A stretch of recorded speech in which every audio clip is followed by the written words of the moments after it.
Welcome to The Explainer. Today we're diving into the core arguments of the book, The Rich Cheat and Become Richer. It makes a pretty bold case that huge wealth gaps aren't just some accident, but are actually a feature of our economic system, built that way by design. So let's pull back the curtain and see what that's all about.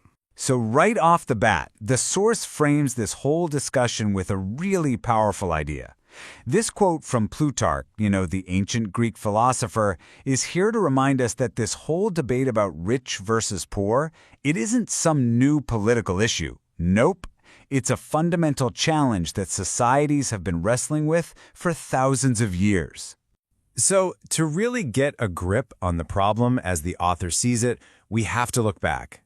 I mean, today's inequality didn't just pop up out of nowhere, right? It was built, piece by piece, over a long time.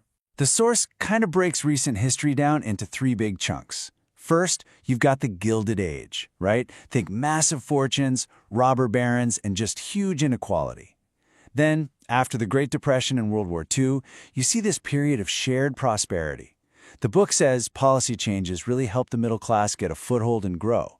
But then, starting around the late 70s, things pivot into what the book calls the pulling apart era, where different policies apparently caused that inequality gap to just skyrocket all over again.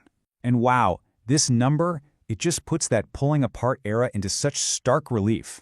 The source points out that way back in 1820, the income gap between the world's richest and poorest was about 3-to-1. You can kind of wrap your head around that. But by 1991, it had exploded to 86-to-1. That is just a massive, seismic shift in how wealth is spread around the globe. Okay, so this brings us to the core of the book's argument. And yeah, it's the most controversial part. The author claims the system itself has these built-in mechanisms that give a huge advantage to the wealthy, and the book just flat out calls them cheats. Let's see what it means by that. Tax policy is basically Exhibit A here, and whoa, just look at this change. We're talking about the effective tax rate for the 400 wealthiest Americans. Back in 1961, it was over 43%. Today, it's just over 18%. The big point the book makes is that while wealth at the very top has ballooned, the actual tax burden on that wealth has been slashed by more than half. And hey, you don't just have to take the author's word for it. Here you have one of the richest men on the planet, Warren Buffett, saying loud and clear that his own tax rate is lower than the rates paid by the people who work for him. It's a really powerful statement that just shines a spotlight on how the system taxes money from a paycheck way differently than it taxes money from wealth. And according to the source, the tax code is really just one piece of a much, much bigger puzzle. Here we're seeing a few other advantages that are supposedly baked right into the system.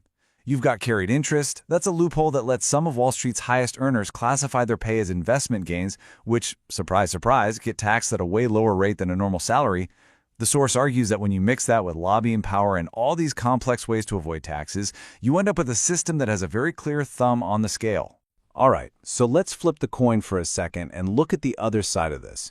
The author argues that being poor isn't just about a lack of money. The real kicker is that not having money actually costs you more money. The book calls this the poverty tax. I mean, think about it. If you're living paycheck to paycheck, you might get slammed with overdraft fees. If you don't have a bank account, you have to pay a service just to cash your own check. If your car breaks down, you might be forced into a crazy high-interest payday loan. The point here is that these aren't just one-off expenses. They're like a whole web of little financial penalties that make it incredibly hard to climb out of poverty. Okay, this is one of the examples from the book that really makes you stop and think, why on earth would poorer people pay more for something as simple as toilet paper? Well, it's because they often can't afford to buy in bulk at Costco or drive to the store with the best sale. They have to buy what they can afford right when they need it, and that usually means a higher price for each and every sheet. And get this, here's another fascinating point the author brings up. According to the source material, the IRS actually audits people in the poorest counties more often than people in the wealthiest ones. And the reason? Apparently it's just easier. Auditing a wage earner is simple and quick. Auditing a massive corporation with offshore accounts and complex investments, that's incredibly difficult and super expensive. Okay, so after laying out all the problems, the book shifts gears and starts talking about some pretty radical solutions. And we're not just talking about tweaking a few tax rates here. These ideas are asking us to completely rethink what wealth even is and how it should work in our society. So to get this next part, you have to understand this key distinction the author makes between two different kinds of money. There's investment, like in the old school sense, funding a new business, creating something new. And then there's what the book calls stored wealth. That's when you park money in things that already exist, like stocks or real estate, and just let it grow in value, often without creating anything new for the rest of society. And this chart, it kind of shows you exactly why that distinction matters so much. Between 1987 and 2013, the wealth of the super rich grew at 6.4% a year. That's way faster than the world economy grew and way, way faster than the average person's wealth. The author's point seems to be that these huge pools of stored money just grow bigger, faster than pretty much anything else. So what's a potential solution look like? Well, here is probably one of the most radical ideas in the book, completely changing how we think about home ownership.